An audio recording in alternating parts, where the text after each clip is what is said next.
اللہ نور السماوات والارض مثل نوره كمشكاة فيها مصباح المصباح في زجاجة الزجاجة كأنها كوكب دري يوقد من شجرة مباركة زيتونة اعوذ باللہ نحمده ونصلی علی رسولہ الکریم اما بعد فسکتا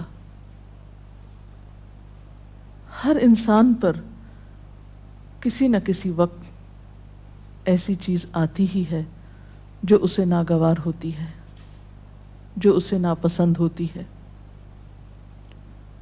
اور یوں بسا اوقات انسان کو ناپسندیدہ حالات میں ڈال کر اس کی آزمائش کی جاتی ہے۔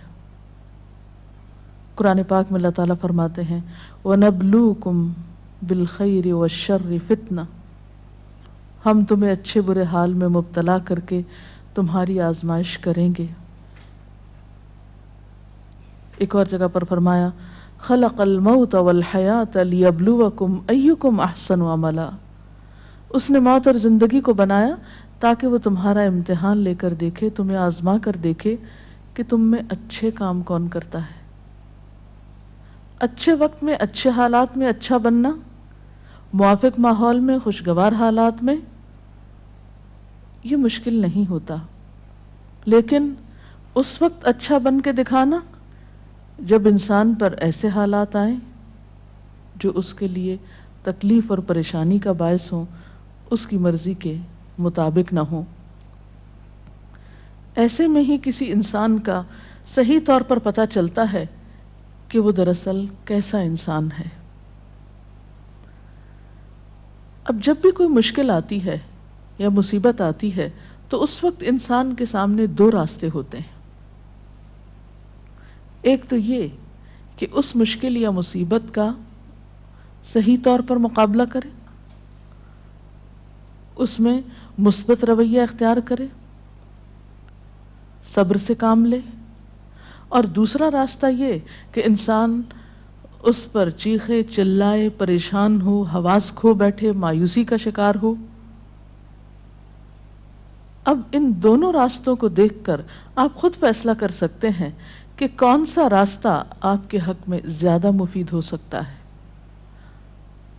کسی بھی آنے والی مشکل یا آزمائش کو اگر انسان رب کا فیصلہ سمجھ کر قبول کر لیتا ہے تو اس صورت میں انسان کے اندر صبر آ جاتا ہے، اور اگر انسان مایوس ہوتا ہے، اس فیصلے کو قبول نہیں کرتا، اللہ سے ناراض ہوتا ہے، تو حاصل کچھ بھی نہیں ہوتا،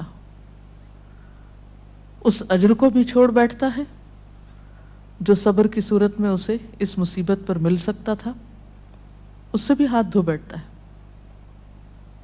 اور دوسری طرف مسئلہ حل بھی نہیں ہوتا۔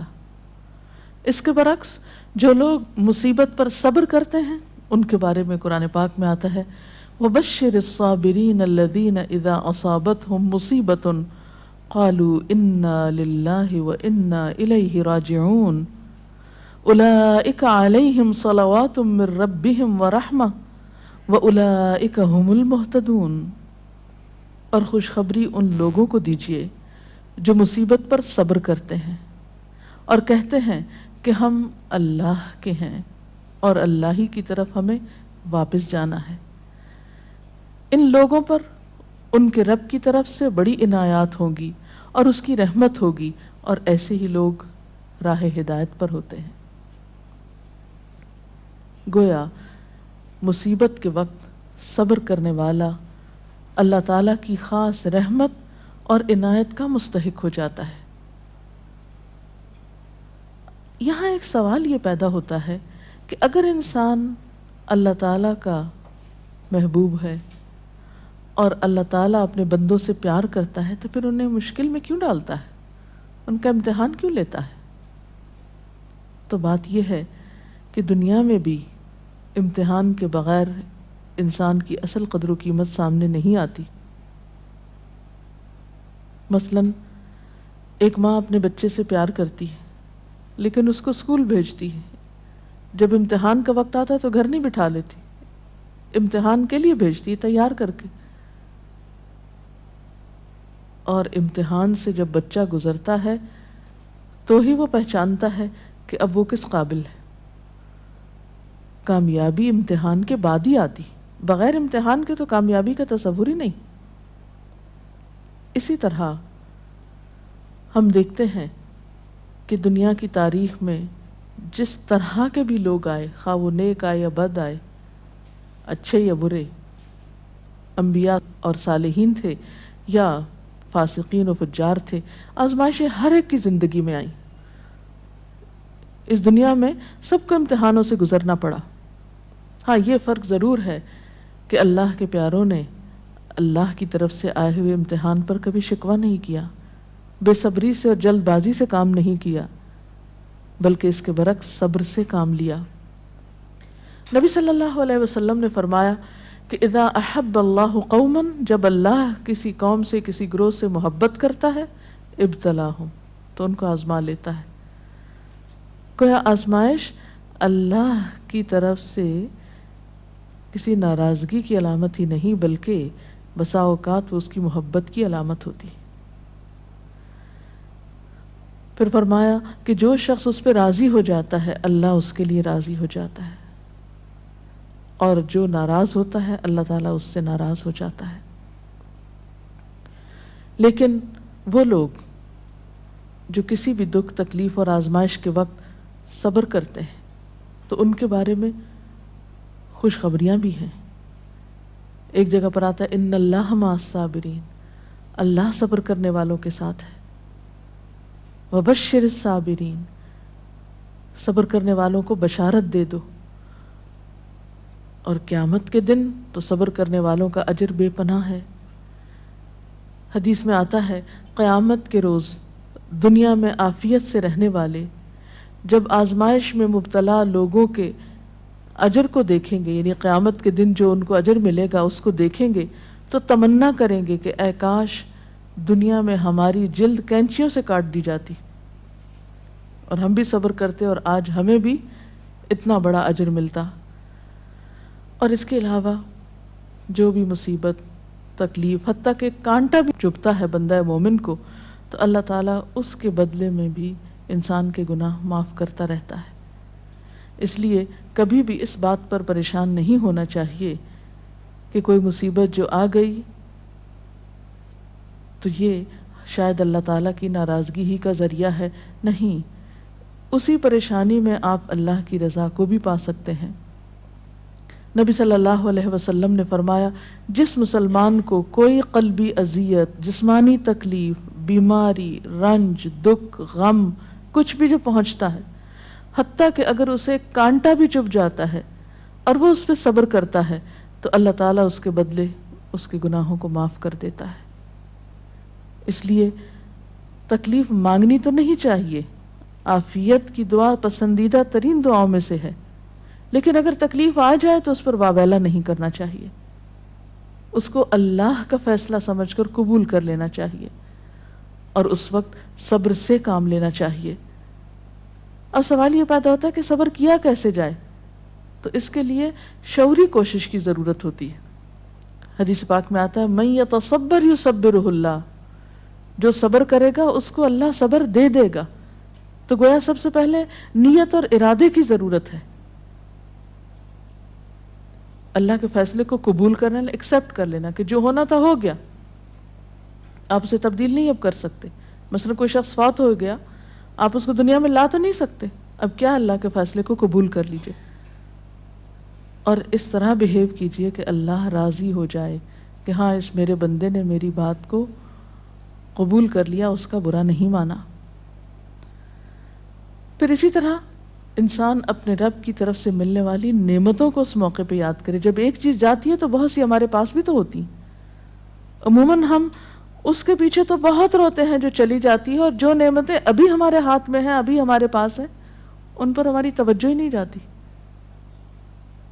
مثلا خدا نخواستہ بچوں میں سے اگر ایک فوت ہو گیا تو باقی تو ہیں، اگر خدا نخواستہ اولاد نہیں تو والدین تو ہیں، وہ نہیں بہن بھائی تو ہیں، صحت سلامتی عطا کی ہے ساری نعمتیں اگر انسان ان کا احساس کرتا رہے، ان کا ذکر کرتا رہے، ان کو تسلیم کرتا رہے، تو انسان کے اندر صبر و رضا کی کیفیت پیدا ہوتی ہے. اور پھر اگر پھر بھی دل میں صبر نہ آئے تو ان لوگوں کے حالات پر نظر ڈالی جائے جو ہم سے زیادہ مصیبتوں کا شکار ہیں. اگر ہم کسی ایک بیماری میں خدا نخواستہ مبتلا ہیں تو ان لوگوں کو جا کر ہسپتالوں میں دیکھیے جو ایک وقت میں کئی ایک بیماریوں میں مبتلا ہیں. تو ہمیشہ تکلیف میں اپنے سے بڑی تکلیف والے پہ نظر ڈالیں گے تو اپنی بھول جائیں گے.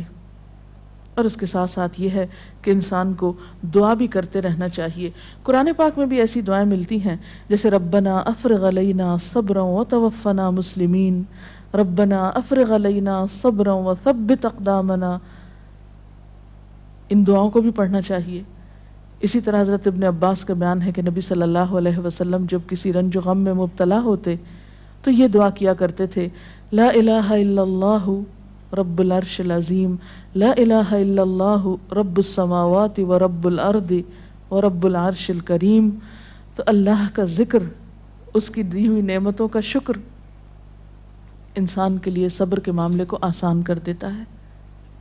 اور حقیقت یہ ہے کہ صبر سے بڑھ کر کوئی چیز نہیں جو انسان کے لیے اتنی فائدہ مند ہو.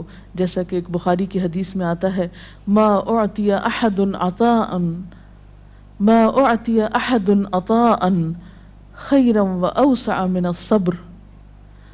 صبر کی توفیق سے بڑھ کر سمجھ لو کہ بہتر اور عمدہ نعمت کسی اور کو نہیں ملی. یعنی جس کو صبر کرنے کی توفیق ہو گئی، ہمت ہو گئی، تو سمجھ لیجئے کہ اس کو سب سے بڑھ کر نعمت مل گئی.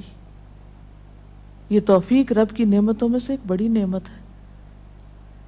اور ایک اور روایت میں تو صبر کو آدھا ایمان کہا گیا، صبر نصف الایمان.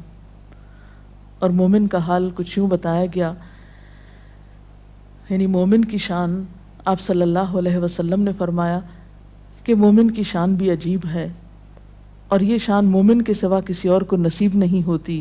ان اصابتہ سراء شکر فکان خیر لہ وان اصابتہ ضراء صبر فکان خیر لہ.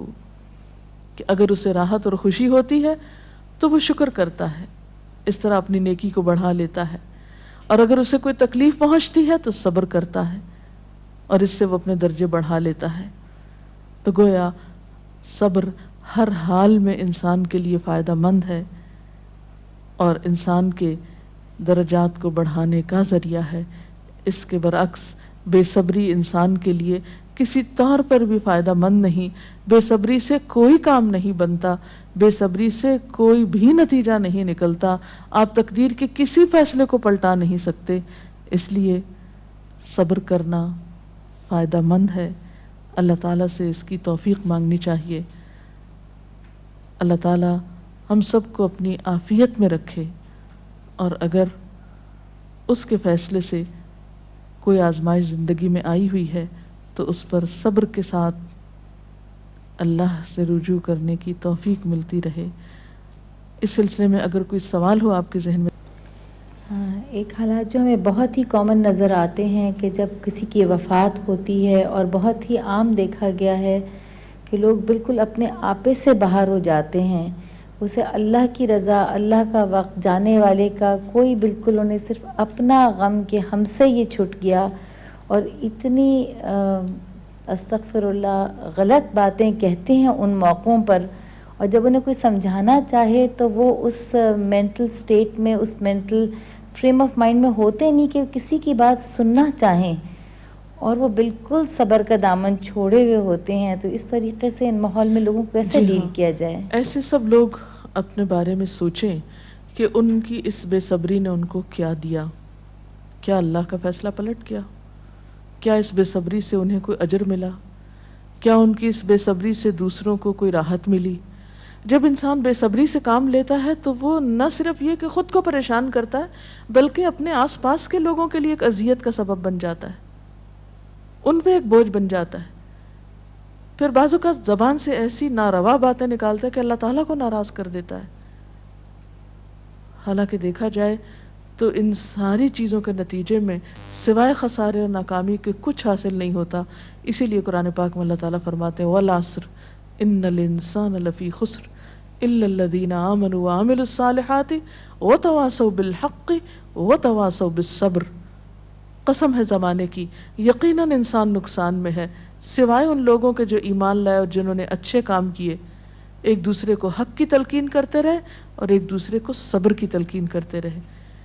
تو خواہ تکلیف میں مبتلا شخص چیخنا پکارنا کرے، پھر بھی آس پاس کے لوگوں پر لازم ہے کہ وہ کسی نہ کسی طریقے سے اسے صبر کی طرف لے آئیں، اس لیے کہ صبر کے علاوہ اور کوئی دوا ہے ہی نہیں ایسے لوگوں کی. میم صبر کا مطلب کیا ہے؟ صبر کرنا کیا ہوتا ہے؟ صبر کا معنی ہوتا ہے اپنے آپ کو روک لینا، یعنی نیگیٹو ریئیکشن سے روکنا، منفی رویے سے روکنا، ناپسندیدہ حالات میں ناپسندیدہ طرز عمل سے خود کو روکنا، اور ایسے موقع پر ہمت اور دلیری سے کام لیتے ہوئے وہ طریقہ اور وہ طرز عمل اختیار کرنا جو اللہ تعالیٰ کی رضا کا باعث بنے. انسان اسفل سافلین میں نہ جا گرے، اپنے درجے سے انسانیت سے نیچے نہ اترے، اپنی زبان اپنے طرز عمل سے کوئی ایسا مظاہرہ نہ کرے جو انسانیت کے خلاف ہو، ایک مسلمان کی شان کے خلاف ہو، جو اللہ کو ناراض کرنے والا ہو. اسی رویے کا نام صبر ہے. رسول اللہ صلی اللہ علیہ وسلم کی زندگی سے میڈم کوئی مثال بتائیں جب ان کو کوئی بہت بڑا لاس ہوا ہو یا کوئی ان سے بچھڑ گیا ہو تو ان کا کیا رد عمل ہوتا تھا؟ اس میں ہم بے شمار مثالیں دیکھتے ہیں. مثلاً آپ دیکھتے ہیں کہ سفر طائف کے موقع پر جب آپ صلی اللہ علیہ وسلم کو لوگوں نے پتھروں سے مارا، آپ پہ آوازیں کسے، آپ نے ان کو بد دعا تک نہیں دی، خاموشی اختیار کی، پیدل چلتے آئے، پھر ایک باغ میں آ کر آپ نے آرام فرمایا. جبریل امین حاضر ہوئے کہ اگر آپ اجازت دیں اور آپ چاہیں تو ان لوگوں کو دو پہاڑوں کے بیچ میں پیس کے رکھ دیا جائے.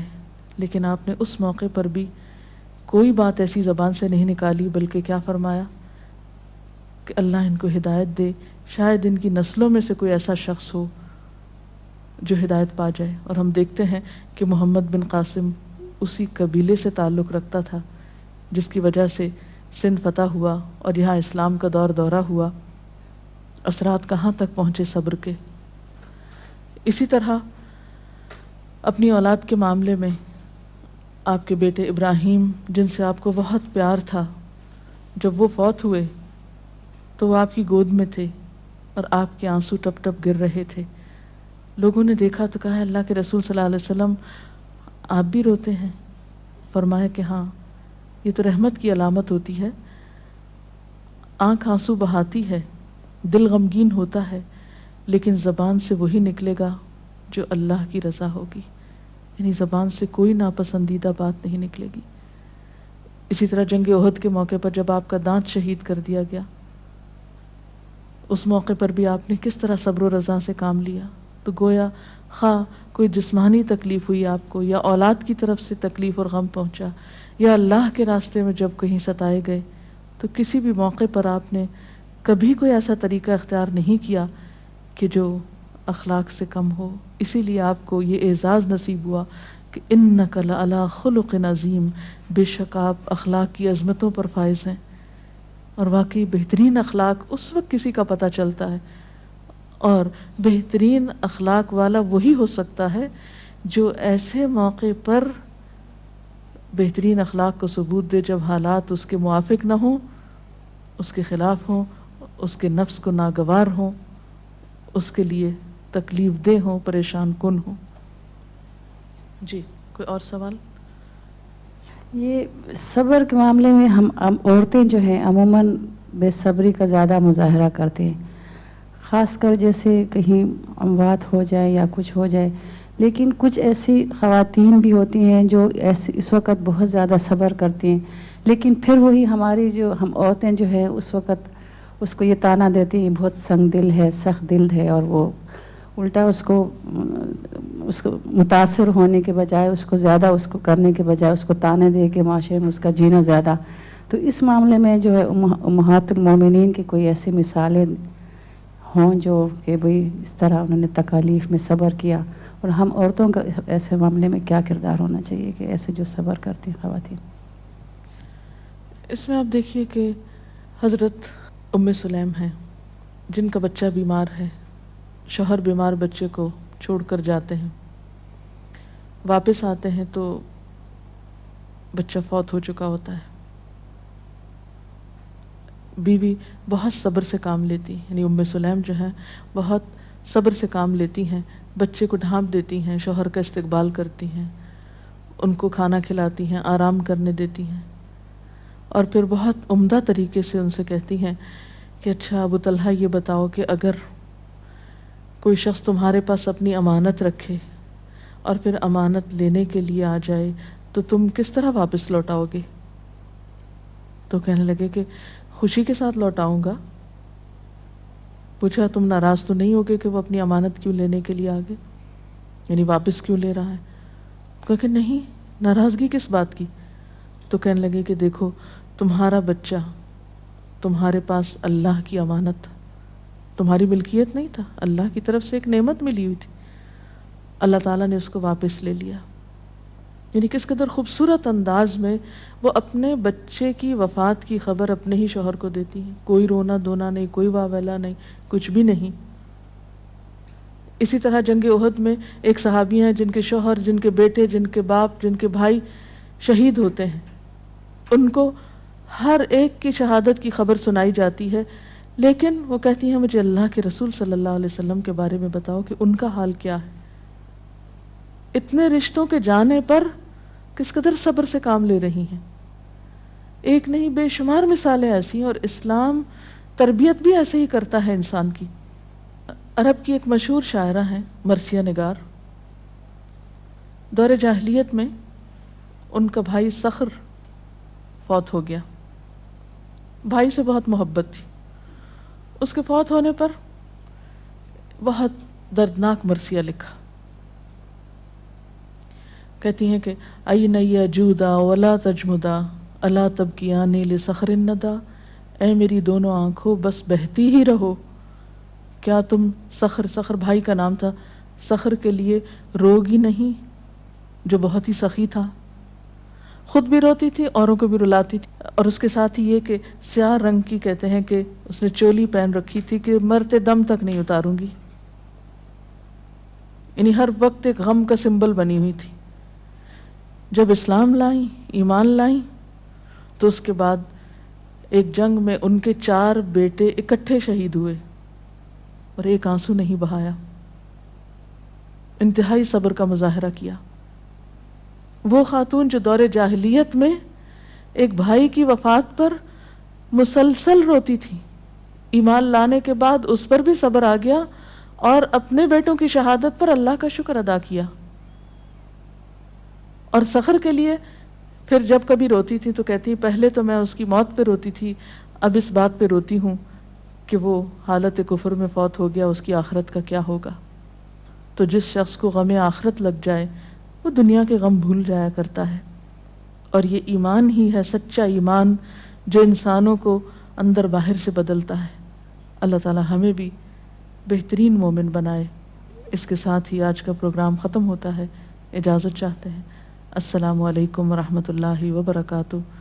سبحانک اللہم وبحمدک، نشہد ان لا الہ الا انت، نستغفرک ونتوب الیک. اللہ اکبر اللہ اکبر، لا الہ الا اللہ واللہ اکبر، اللہ اکبر وللہ الحمد.